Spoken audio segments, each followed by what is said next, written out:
Welcome to the controversial cast. Well, yeah. But, okay, there will be controversy. There always is controversy. You know what? Life is no good if there's no controversy. Controversy creates cash, which is the... Are you talking about, envelopes in the No. offering plate? Oh. That was the... forever ago, there was a very, very controversial owner/writer/director of World Championship Wrestling. His name was Eric Bischoff, and his autobiography was entitled "Controversy Creates Cash." I see. Where he lived and died on things being controversial, which he thought was a great way to run the business, and asked me how his business is doing now. Not great. See, I don't know if it's a byproduct of getting older or having had lived a year in COVID, but I am hating crowds now. Yeah. So something like New York, I'm going to Calgary next week, and even that is seeming like it might be a little bit big for me, a little bit busy. I'm not quite sure. 'Cause it is. Yeah, but more so than 2 years ago, fine, whatever. Calgary is Calgary. But now I'm like, oh my gosh, what if I lose a kid? What if somebody touches me? What if there's people? Yeah. What if there's people? What if there's people being people-y? And all their gross moistness. Yeah, and their pushiness and their... There will be that. Yeah. Yeah. But that's a function of... People. Excuse the digression for a second, but there seems to be a right size for basically everything, and then beyond that size, things go bad.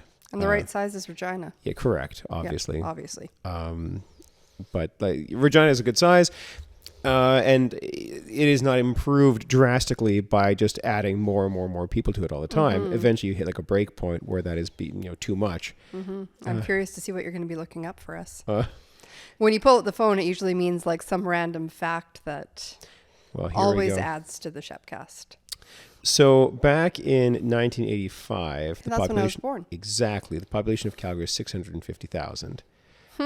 And back in 1980, when I was born, the population of Calgary is 560,000. Wow. So Calgary, when I was a wee nipper, was effectively half the size that it is now. So that's why part of the reason why I find it so jarring to go back to it now is because, oh no. So when you were born, so when I was a 5-year-old, Calgary was 600,000 people. Now it's 1,600,000. That's crazy. Yeah, so it's more than doubled, significantly more than doubled. Yeah. So a million population increase. It grew a whole Saskatchewan over my lifetime. Exactly.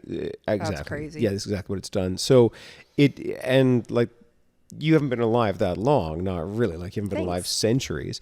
So that population ramping up from 600,000 to 1.6 million it's a big jump, man. A very big jump. So no wonder it feels too big. No, for sure. And because this growth happens sight unseen, it's like when you would see relatives and they'd be like, oh my gosh, you're so big. Yeah. Because all your growth happened sight unseen. Your parents weren't all like, holy smokes, you're so, because they saw you grow a millimeter at a time over a long period of time. But if you're away and all of a sudden you go back to Calgary, and holy smokes, what is going on around here? Totally. Because all that growth happened while you were sleeping. Yeah. You were somewhere else. You were not paying attention. All of a sudden it quadrupled in size. Absolutely. You're gee whiz. Yeah. So welcome to the Growth Cast. Welcome to the Unchecked Growth Cast. Welcome to our exponential subscriber base cast, where we get new subscribers every week. It's growing just the same as Calgary, right? Exactly. Pretty soon we'll have 1.6 million subscribers. You beat me to it. Yeah, right. And welcome to the Long usual... time no see cast. Well, that too, but the usual Green Stool cast. Yeah, we're still in green times. We're still in green, and we're going to be in green times for the long times. I don't know if you've Until checked this out. Reformation. Yep. Yeah. Until the end of October, basically, which is that's the seasons of the church year, baby. And it's nice. It's nice to just be in common time, right? Nothing wrong with common time. Well, what kind of Bible are you using today there, pal? I'm using the combination NIV message. Hold on. I'm only going to read the message for the epistle reading. Okay, I will give you that one. Thank I'll give you. you that one. Thank I'm you. amused by it. So. And you, if you wouldn't mind doing the ESV for the Old Testament and the gospel. I would love to. And I'll do the message for the epistle man. reading, What which a mess will be. this will be. Yeah, I know. I'm making a mess out of the message. Yeah. All right. So the Old Testament is Isaiah 29, verses 11 through 19. And the vision of all this has become to you like the words of a book that is sealed. When men give it to one who can read, saying, "Read this," he says, "I cannot, for it is sealed." And when they give the book to one who cannot read, saying, "Read this," he says, "I cannot read." And the Lord said, "Because this people draw near with their mouth and honor me with their lips, while their hearts are far from me, and their fear of me is a commandment taught by men, therefore, behold, I will again do wonderful things with this people, with wonder upon wonder, and the wisdom of their wise men shall perish, and the discernment of their discerning men shall be hidden. Ah, you who hide deep from the Lord your counsel, whose deeds are in the dark, and who say, 'Who sees us? Who knows us?' You turn things upside down. Shall the potter be regarded as the clay, that the thing made should say of its maker, 'He did not make me'? Or the thing formed say of him who formed it, 'He has no understanding'?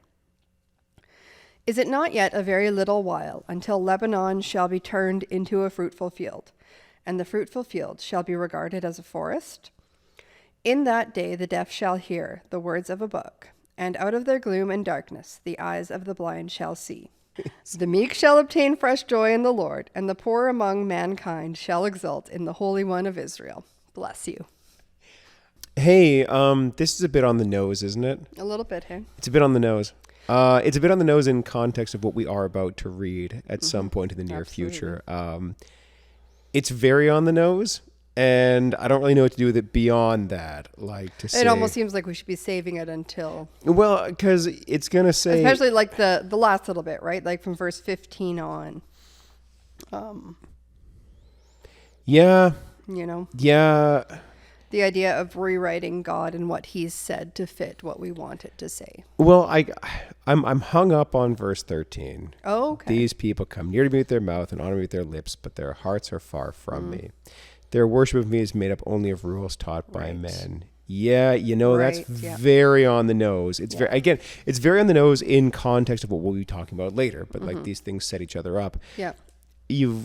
Part of what you got to understand is that there is always the temptation to just go with the rules made by men. Always. Because they make so much sense. Because we made them. Well, and I mean, you think, like we often use the example of the 10 Commandments, right? And so the example that we often use is the one of the 10 Commandments. Yeah, right. Where if you take the 10 Commandments as they are, it says, like, let's say you shall not kill, right? So if you're looking at it from, let's say, a Jewish perspective, right? I'm going to pick on them a little bit, but there you go.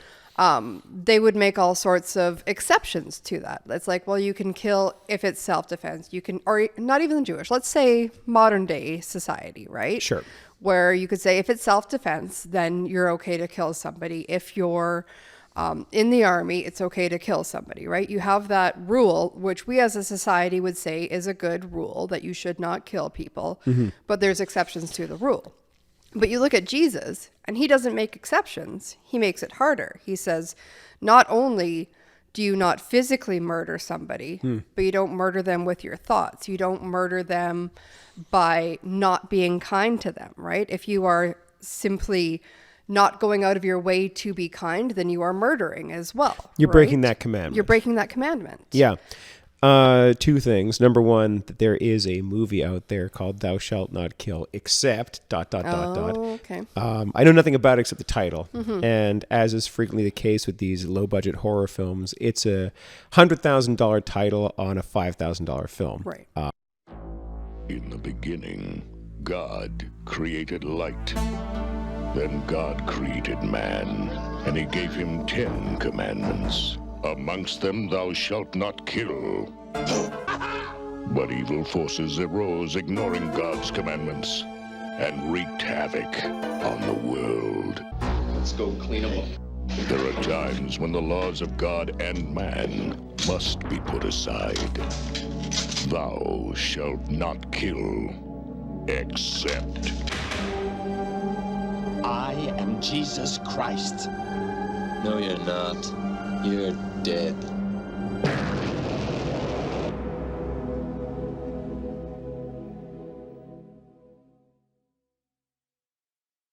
But secondly, the commandments being etched in stone would seem to imply that it's not within your ability to change it. There is a cemetery here in town in Regina. If you want to check this out, check my work, feel free to do so because this is true. There's a pagoda type building quite close to Assiniboine Avenue when you're going to Riverside Cemetery. And you know what I'm talking about, of course, because you've seen it 1,000 times. Yeah, for sure. If you go inside that pagoda type building, there's a stone block in there that has the names of all the people who funded that pagoda to get built. And it's local people and also local businesses. And one of them is George Tam Restaurants instead of restaurants. It's spelled wrong. There's a typo in it, but unfortunately the typo is etched into stone. So you can't just go back and fix that, right? No. Not without some serious reworking of the whole thing. So you can't just erase and redo. No. It's there now, and it's there permanently. It's there forever. Unless you break the whole thing, right? Unless you break the whole thing. Or for modern day people, do you remember that time that Trump tweeted, despite all the negative press, Kofeve? And everybody had a field day with that. They thought it was so funny. But the thing is, once you've tweeted something and it's out there, you can't untweet it, right? It's just there. You have to delete the tweet and start over. You have to delete people's memory. Yeah, too. exactly so, right? And when it's the 10 Commandments and Moses comes down off of Mount Sinai with the 10 Commandments and he sees the people in their revelry and their golden calfary, he angrily smashes the tablets of stone, right? Breaks them to pieces because you can't and to remind you that you can't just break one commandment and keep the rest of them. You break the law, and it all goes. It all hangs together. And if you are a lawbreaker, as we all are, you've broken everything. Yeah, for sure. All got to go, all got to smashy, smash, lights out for everything, right? So then being etched into stone means that it is, as it says here, a closed book. Case closed, as they would say. Order. Yeah. And you can't just alter the contents thereof to suit whatever your sensibilities happen to be at any given time. And it's both good and bad. It's bad in the sense that you can't change it to fit your own sensibilities, but it's very good in that, in theory, nor can anybody else. Right. So it acts as the great binder on everybody, because in the same way that you can't change it to fit whoever you want to murder at any given time, nor can anybody else change it to fit murdering you. That's how it's supposed to run. Which is how it's supposed to run. But of course, you see something like this where, as you pointed out in verse 13, where people are changing the commandments to fit themselves. Yes. And you clued in on that part. For me, it was the part of the potter and the clay where doing so seems so backwards. If I were to say to you, well, no, I didn't make this vase made me. That seems ridiculous to even say, right? But in the same way, it's pointing us towards the fact that to say, well, God didn't really say that. He said, whatever I say, right? Yes, which is hurtful and difficult and dangerous. And doesn't make sense. The thing is, we can make it make sense in our brain, just the same as if I were to say to you often enough, I didn't make this vase made me. Then you would be like, yeah, that's profound, Amanda.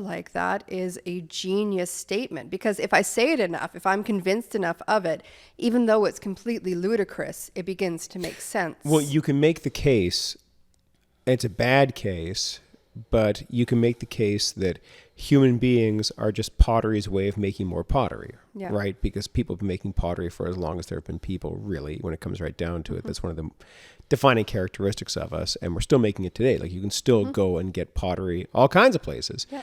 And so if you want to be weird about it, you could say that human beings are the means through which pottery reproduces itself. But that's, again, as you say, it's backwards. But there are people who have theorized that and had a good chuckle about it, but nobody takes it seriously because, of course, you can tell what makes what. And one of the thrills of being a spiritually mature Christian is to understand that the law of God is good and right, and where it binds you is where you need to keep it, as opposed to the alternative, which is to say the law of God is up to me to change to suit myself. And that only makes sense insofar as you don't go all the way with the thought process. Once you go all the way with the thought process, you go, oh, right, there's a good reason why this has to be a closed book. There's a good reason why the law of the country shouldn't be up to me to arbitrarily change, because if I can do that, so can anybody. Like, now, granted, there are more changes in like Canadian common law than there are in the scriptures, but it should be outside of easy manipulation from anybody. No one prime minister or judge or queen or whatever should be allowed to just arbitrarily, rapidly change the law away from something to something else. That shouldn't be within their power to do so for these reasons. Yeah, for sure. Do we want to go further on that, or like is it just gently leading us towards Ephesians anyway? I think probably we'll be doing some flipping back and forth. I think we will, and like I think this is going to speak pretty clearly to not because it doesn't really speak directly to Ephesians, which is funny, but it speaks to how we're going to read Ephesians, which is why it's important, right? Like, which is again, you got to set the stage for it. Hilarious and meaningful in a lot of ways, because it wasn't necessarily written so that Isaiah or like this reading here would lead into it, but it's speaking to the importance of having the two readings in a time now like thousands of years after the Bible was written. Yeah. Very profound. Very profound. Testing. Check 1, 2, Ephesians 5. Hey everybody. Welcome to the Shepcast Part 2, the Ephesians cast. We're going to get in big trouble cast. I'm really excited to hear what the message has to tell me about wives and husbands. You ready for this? I think it's going to be wishy-washy. It's going to be like, wives, just do what you want, bro. All right. Ephesians 5:22 to 30. Oh yeah, 5:22 to 33. From the Message. Wives, understand and support your husbands in ways that show your support for Christ. The husband provides leadership to his wife the way Christ does to his church, not by domineering, but by cherishing. So just as the church submits to Christ as he exercises such leadership, wives should likewise submit to their husbands. Husbands, go all out in your love for your wives, exactly as Christ did for the church, a love marked by giving, not getting. Christ's love makes the church whole. His works evoke her beauty. Everything he does and says is designed to bring the best out of her, dressing her in dazzling white silk, radiant with holiness. And that is how husbands ought to love their wives. They're really doing themselves a favor, since they're already one in marriage. No one abuses his own body, does he? No, he feeds and pampers it. That's how Christ treats us, the church, since we are part of his body. And this is why a man leaves father and mother and cherishes his wife. No longer two, they become one flesh. This is a huge mystery. I don't pretend to understand it all. What is clearest to me is the way Christ treats the church. And this provides a good picture of how each husband is to treat his wife, loving himself in loving her, and how each wife is to honor her husband. What did you think of that translation of the Bible, the Message, from Ephesians 5:22 to 33? Well, that interpretation of the Bible was a little bit flawed. You didn't like it? I did not enjoy it. I thought it was really quite wishy-washy. It didn't land with you? No. The lights are on. No one's home. You're mine. You're not your own. I'm already still too mad. I can't even appreciate your singing. Are you mad about that interpretation of Ephesians? I am. Why are you so bothered? Because it's just so wishy-washy. It You doesn't mad, bro? actually say anything. You know when Jesus says that if something is neither hot nor cold, that he wishes to spit it out? Yeah. Enter in the Message. So you don't think that said anything? I don't think it said anything. And I think that's terribly dangerous when you have a verse like this. So you're saying that it should say something instead of nothing. That is what I am saying. What a controversial take. I know. Right. Okay. So let's say, for example, that it did say something. What would it say? I would say, wives, submit to your husbands. Ooh, that's a spicy take. It is a spicy take. Ooh, that's a hot take. It is, which is why I wish that they addressed it in a way rather than saying, wives, love your husbands, because love. No, wives understand and support. Understand and support. Even worse. Like, even worse. Do you think wives should submit to their husbands? I do. This is spicy. This is a hot, spicy take. And it's something that I believe, not necessarily something I practice as much as I should, and I will fully confess that. Oof. So But in case your husband watches the Shepcast. in case he watches it. Yeah, right. I have a feeling if he doesn't, that somebody in his office might. So sorry. Yeah. Have you ever thought, and I know you probably have, but have you ever thought that the Bible is pretty good at getting you to consider or to smarten up in places that you need to consider smartening up? Yes. Right. And I think this Which is one of them. Yeah, this is the whole point. Like, because every time I read this, I think I'm doing a really bad job of this. Because you may or may not know this, but I'm a little bit of a domineering person. Whoopsie, this just in, right? Yeah, so I tend to take control in a lot of situations. What? Wait, I know. what? I know. And a lot of times, especially in our marital relationship between myself and my husband, not us, let's just be clear here, that isn't always a good thing, right? Because I do tend to domineer over what my husband would recommend, would guide us towards. And is that always great? No, absolutely not. The thing is when it says in the Message, your favorite Bible translation, when it says in the Message, wives, understand and support your husband, I get the feeling, and I could be wrong, but I get the feeling that an awful lot of people would assume they're already doing that. Right. They'd be all like, I support my husband. Obviously, yeah, but do you submit to him? Not really. No. Probably not. In the same way, when it says, husbands, go all out in your love for your wives. Like, that's so subjective. Of course it's subjective, but when it says, husbands, love your wives just as Christ loved the church and gave himself up for her. Now, when it says go all out in your love for your wives, most husbands assume they do, right? Right, of course. But like, if you read the Bible, and I recommend that you do, if you read Like the actual Bible, Bible. the Bible, not like the Message of the Bible. Don't read that. Oh, wow. But if you read the Bible, you'll find numerous times in which Jesus withdraws by himself to a quiet place and he just gets mobbed by people right away. And they say, everybody's looking for you. And Jesus says, well, we better go to them because it's for this reason that I came. And yeah, I mean, like, the more intimately acquainted you are with the Christ of the Scriptures, the more that you'll know that his giving himself up for his wife wasn't a one-time, one-shot thing that he did on the cross. Mm-hmm. He gave himself up for the church, for the people, like minute by minute and hour by hour. He had no time to himself. He was always somebody that would be crowded around. Remember the wedding at Cana? Yeah. Right? Where he's just trying to go to a wedding and Mary says, they have no more wine. Mm-hmm. And Jesus says, what does that have to do with me? Mm-hmm. And she says, do whatever he tells you. He's like, well, I guess this is my problem now, isn't it? Yeah. I guess everywhere I go, it's my problem. And like everything that I do, everywhere that I go, wherever I am, there will be somebody staring at me with an expression like this, mm-hmm. expecting me to do something. Yeah. That's who I am. Yeah. And that's how we are as husbands enjoined to love our wives. Because it's real easy to have a picture in your mind that you would, if the moment called for it, push your wife out of the way of a speeding car or fight a shark with a toothbrush or fight off terrorists or pull her out of a burning building, whatever. We all think that we're going to do that, right? But the sheer number of times you'll be asked to do that is probably zero. And the number of times you'll be asked to watch figure skating is comparatively high. So which of those are you going to do? Yeah. The number of times you're going to be asked to like take the garbage down or to unplug the toilet or to like do the vacuuming, any of these things, right? That number is quite high. Yeah. And I mean, that's how Christ loved the church, man. Not just like to death, but also in life.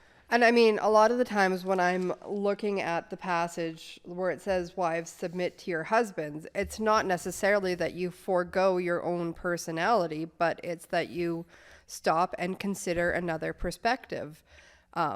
And again, this is where my hugest fault lies, right? Is that I have an idea in my head and I go full throttle on it. Mm-hmm. But the times where I do stop and maybe talk to my husband about what's going on and get his opinion, there's a huge number of times where having that outside perspective lends a greater ease to whatever the problem may be, where he has a solution that works a lot better than my, haphazard way of thinking. And that's what a marriage honestly should be. Well, it's not just two people like going parallel to each other, but that, you would be joined together as one, and as one, you would be forging together.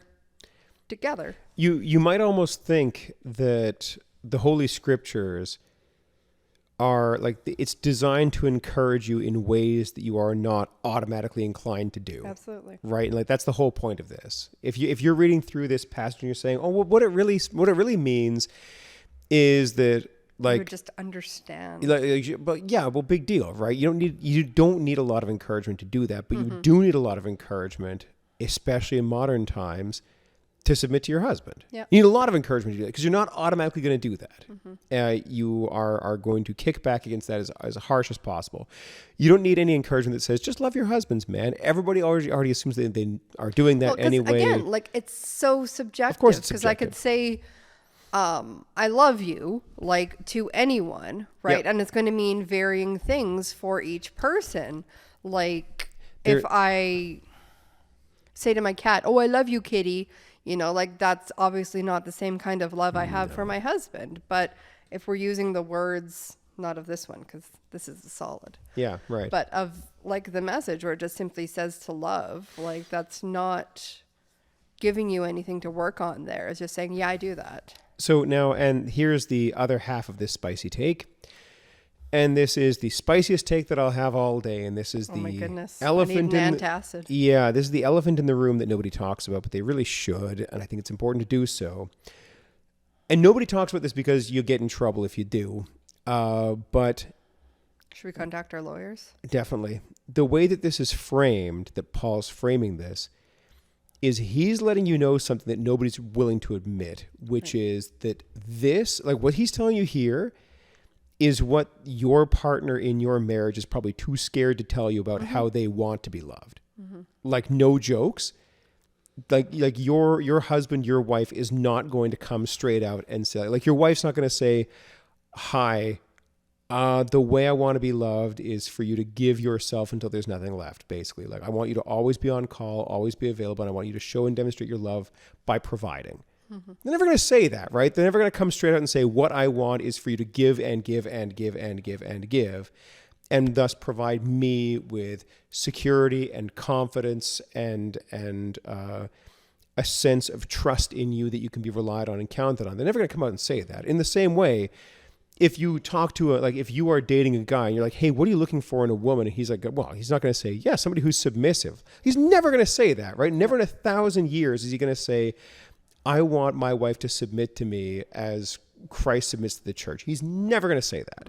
But in reality, like, if you probe hard and far enough, these things will come out as things that people kind of want.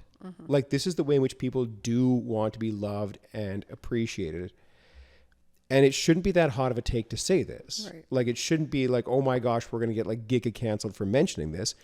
But like, this is where things are. And like, part of what I do when I'm doing premarital counseling is I sit people down with this and I say, okay, this is what the Bible says about things, but this is also, in reality, letting you know what your spouse needs out of your relationship with them. It's not going to tell you as a wife to like love and support your husband, because you're already probably pretty good at that, because that's how you want to be loved. Therefore, that's how you give love in return. But you don't need help doing that. You need help to know what your husband / what your wife actually needs. Right. The part that you don't intuit automatically, the part that doesn't come to you easily, because we're selfish creatures of dust. And so we're really only good at seeing things from our own perspective most of the time. But if you try and love your wife the way you want to be loved, it's the same as trying to buy her a birthday gift that you actually want. Right. It's not going to land. Right. It's a perfectly good gift, but if you only think about the way that you want to be loved, you're going to come away pretty empty when you're trying to love somebody else. The scriptures are letting you know something that no one's going to talk about.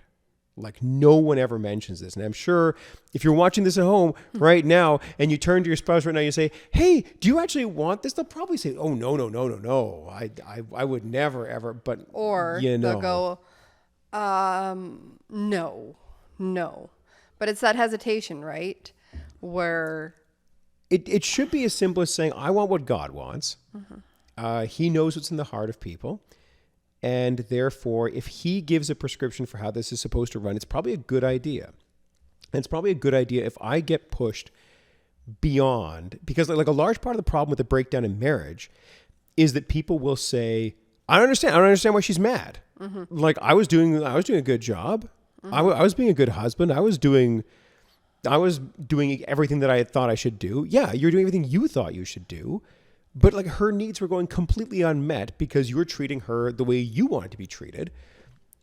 But you were never actually working on providing for her needs the way she wanted them provided for. All you did was say, well, she shouldn't care about that. Well, she does. yeah. So too bad, right? And you don't need that encouragement to say, think about how you'd like to be loved. You need encouragement to say, think about how she wants to be loved. Right. And Paul tells you. Yeah. And I mean, when you look at something like this, like my first thought every single time I read it is how poorly I am doing. Yeah, for And sure. It is reminding me of a very lofty goal to strive to attain. And I want to tie this back in with our first reading because that was exactly what it was leading towards, was that rather than trying to change the goal so it's more attainable, like this is here for a reason. It's not to be something that you check off on your checklist, right? It is something that you are continually striving to attain. You may never attain it. You will never attain it in perfection. No, of course not. Like never. You are not made to be able to attain these things in perfection. But something like this is to remind you of what your desire actually is in a marriage. Is it to domineer the marriage? Then maybe you ought to consider your relationship with your partner. If your entire sense of being is to better yourself and to, I guess, put the focus on yourself, the onus on yourself, then is this a relationship anymore? Are you actually striving to join the two as one, or are you continuing to live parallel to each other? And what's the point of being in a relationship if you're not acknowledging that there are certain needs that you look to somebody else to provide? And there really are. And this isn't even like a division of labor within the household, because who cares, right? Like it's not like you're not all, like, it doesn't make any sense to say, you know, the wife should be in the kitchen and cooking and cleaning. Like maybe she doesn't want to cook. Maybe she's not very good at cooking. Maybe that's not her world. Fine. That's not what this is about. It's not about saying the woman's place is, you know, here or here or here geographically. But it is about saying when you're in a relationship, you're in a relationship for a reason. You're not entering into a relationship just to live in the same building as somebody else. You're looking to have your needs met. And likewise to meet somebody else's. Yeah. That's the whole. If you don't want to do that, if you have no interest in that, then what are you doing getting married in the first place?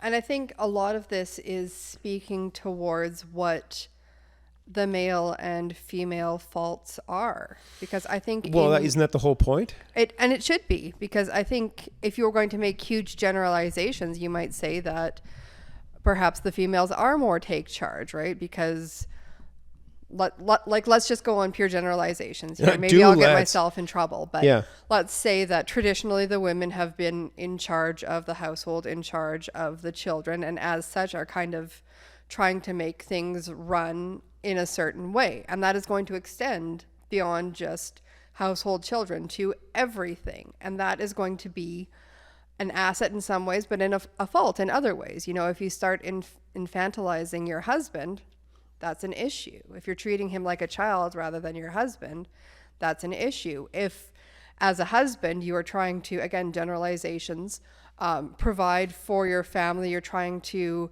know, check those things off, you may just see taking care of your wife as a material thing, whereas a female, perhaps she needs to have her emotional needs taken care of too. Are you considering that? Are you loving her in the way that she needs? And it's picking up on the traditional faults of males and females, because this book is written for faulty people, right? Weird, right? It's written for people who aren't perfect, and our inner self wants to believe that we're perfect, and something like this hurts because it reminds us that we're not. Something else to be mentioned is how big of a part you have to play as a spouse in shaping your spouse into who you want them to be, right? And there's a good chance that in a relationship, you, like, let's say that you are in a relationship with a gentleman as a lady, there's a good chance that you want him to be somebody that people do, look up to, that somebody that people respect. Why would you not want that? Why would you want to be in a relationship with somebody that everybody treats like a child, right? That's lame. To have somebody that people like look down on and despise and treat like a child. And you don't want that, by and large. I know. Again, I'm mad. Maybe somebody does. Could happen, but probably not. So you forget that you have a very big part to play in that. If you treat your husband like a child all the time, if you infantilize him, if you talk down to him constantly, that's what he'll take everywhere else he goes, right? You have the biggest part to play in shaping him into somebody you want him to be. And if it's telling you, again, in gentle terms, how he's more likely to turn to that person. If he is somebody that you are treating like somebody that is to be looked up to, that's going to go a large part in shaping him towards being somebody that people do look up to. The confidence will be there. Do you want to be with a man that's confident? Probably. By and large, people do. Yep. They don't tend to want to be with somebody who's frightened and weak-willed all the time. It's up there with like height as far as like things that people look for. They're like, I want him to be confident and project that sense of confidence out there. Sure you do. Why wouldn't you? Yeah. But how do you propose that he does that if you talk down to him and treat him like a small child all the time? If you're constantly second guessing him on everything he says. Yeah. If he says, boy, I sure would like to, go for a stroll, and you go, really? You sure? Like, even if he's not even inviting you, he's just saying what he wants to do. And you're like, I don't know. For like everything he does, eventually just going to bust his confidence to pieces. Whereas you could build him up instead. Right. And then maybe that would be something that he takes out into the world. Right. That's a good thing. Which is what you should want for your spouse, right? And if you want to create a stronger one, then both sides need to be strengthened. And you're not in competition with each other. No. Like, this is not a like sort of who's in charge bit. This is how do we build each other up? And Paul will let you know how you're supposed to do that. And again, ignore it. You can do that. You can say, oh, Paul, this is so like old-fashioned. It's so old-fashioned, so old school. We've developed beyond this. Really? Have we? Yeah. Would you bet your marriage on it? Is the question. Would you bet your marriage and your future and your children's lives? Would you gamble on this? Maybe, maybe not. Maybe there's a reason why things are in the state that they're in, is because we looked at this and we said, this is stupid. We don't need this. And then there were results. The people felt horribly unfulfilled in their marriages. Right. Like they felt no longer that they were getting their needs met, and no longer like they were able to provide for the needs of their spouses. And they're like, yeah, this is terrible. I'm no longer happy. I'm no longer satisfied. I no longer feel fulfilled. Yeah. I don't feel built up, or by extension, I don't feel cared for. I don't feel safe in my marriage because my husband doesn't feel as though he should have to meet my needs. He's not giving himself up for me. He's like, well, it's your house too. Well, you unplug the toilets. You clean out the gutters. You take care of it. I did it last time. Well, not even I did it last time. I don't think it should be done at all. Like, if you are saying as a husband, I don't care about this job, and you do, so you do it. And then it just doesn't get done. And over time, your wife doesn't feel safe. She doesn't feel like she can trust you with small things. She asks you to do something, you deliberately don't do it. She no longer feels like she's in a relationship of trust with you. She's like, well, gee, I can't trust my husband with anything. Right. Because he doesn't care, which he doesn't. But we deluded ourselves into thinking that your marriage is actually about you. Yeah. And you don't have to meet anybody's needs. It's not about us, it's about you. Yeah, exactly so. This is not controversial, by the way. It shouldn't be. Like, I mean, it shouldn't be controversial to say this. And the thing is, and I'm going to go back to Reagan on the message because that's what I do best. But You sure do. when you have the words changed like that, where it's trying to please soften it. Yeah. Yeah. Like it does the exact opposite of what it's intended to do, because it's intended to be controversial. It's intended to stop and make you think. Like Paul doesn't lead into it softly. He says it very succinctly, right? Like in the ESV, it says, "Wives, submit to your own husbands as to the Lord." And it doesn't like try and soften it. It doesn't try to lead you in like by saying, well, you know that your husband does a lot for you and blah, blah, blah. It says, no, this is your responsibility, regardless of what your husband is doing. We'll address him later. You focus on this part. Yep. And if it jars you, it should, because if you're... Well, because you need to be jarred. You do. You need to stop, and you need to think about, I need to stop, and I need to think about why this is upsetting me, and right? like, you need to know that in most of the relationships that are in trouble or in breakdown, the vast majority of the time, both parts of the relationship come separately to myself or to anybody else, and both assume that the other person is entirely at fault. Yeah. Almost never does somebody show up and say, I'm not a very good husband. Anything you could do to help me with that? They come to you and they say, my wife is terrible. She's a nag. She's domineering. She's unpleasant. She's no fun to be around. When did I get into this horrible, loveless marriage? And she comes to me and she says, he's lazy, he's rude, he stays up way too late at night and doesn't help with the family, with the kids. I tell him to do something, he just doesn't do it. I don't feel like I can trust him. I don't feel safe in our home. He can't be relied on or counted on. He forgets things that are important. He doesn't even pay attention to. And you're like, okay, great, fine, yeah. These are all true, but until you acknowledge and recognize that you have a fault to play in this, then you're always going to view your marital breakdown as entirely the other person's fault. Mm-hmm.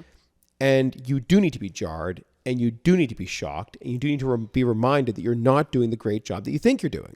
Probably. Yeah. And if you are, then you can read something like this and not be upset by it. Right. Right? Like if you can read this and you're like, oh yeah, of course. Fine. But if you fight this passage with the power of 10,000 suns, if you go up against this passage and you say, well, I don't much think that this is a good passage in the Bible, I want to throw this out, well, then you know what you need to work on. Mm-hmm. Then you have seen, full in the face, it has been exposed now where you and God disagree on this. And the other thing is that when you start choosing, I guess, what you want over what the Bible is saying, it's really easy to continue in other ways too. So you start by saying big time. Well, I don't think that wives ought to submit to your husbands. I also don't think I should only worship one God. I also don't think. Well, I don't think there is only one God. Yeah. Should we continue to the gospel? Yeah, let's continue to the gospel reading. I'm gonna have to look it up now. Well, we got too into it. I know I'm all like, whatever's going to happen next is going to have to be pretty big to temper the epistle. Yeah. So it's Mark chapter 7, verses 1 through 13. Now when the Pharisees gathered to him with some of the scribes who had come from Jerusalem, they saw that some of his disciples ate with hands that were defiled, that is, unwashed.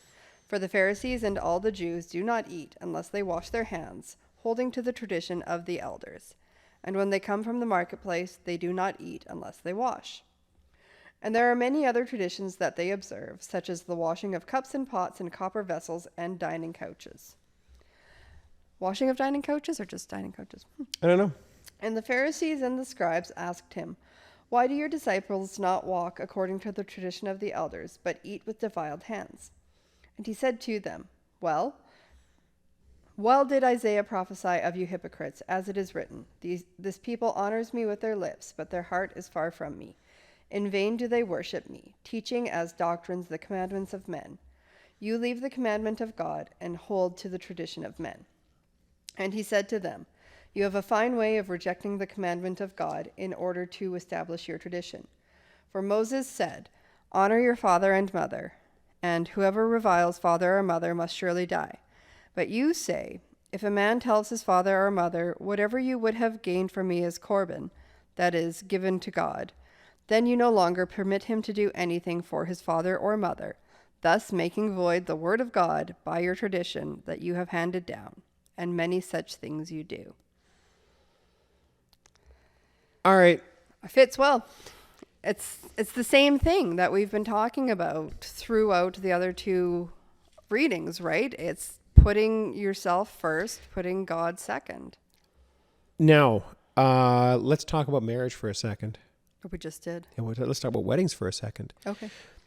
This whole washing of your hands in a ritual fashion, that's where Jesus got the water for the wine at the wedding of Cana. Right. Right? Like, he takes that and like blows it wide open and turns the work of the law into a thing that gladdens the celebration. Right. Right? It would have been this water that's there for like this ritual chore that instead became a blessing from God to gladden the celebration. Great stuff.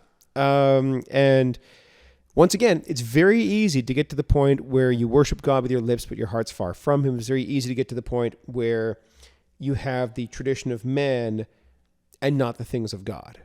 Because like you're going to get to that part where you look at Ephesians and you just straight up replace it with the things of man. Mm-hmm. Where you say, God's stupid. He doesn't know. And then you swap in the traditions of men. Why would you do that? Why did you do that? Why do you do that? What's the point? Yeah. Like, what are you doing? And how do you see that this is not what Christ is speaking out against? Right. Because he is. For sure.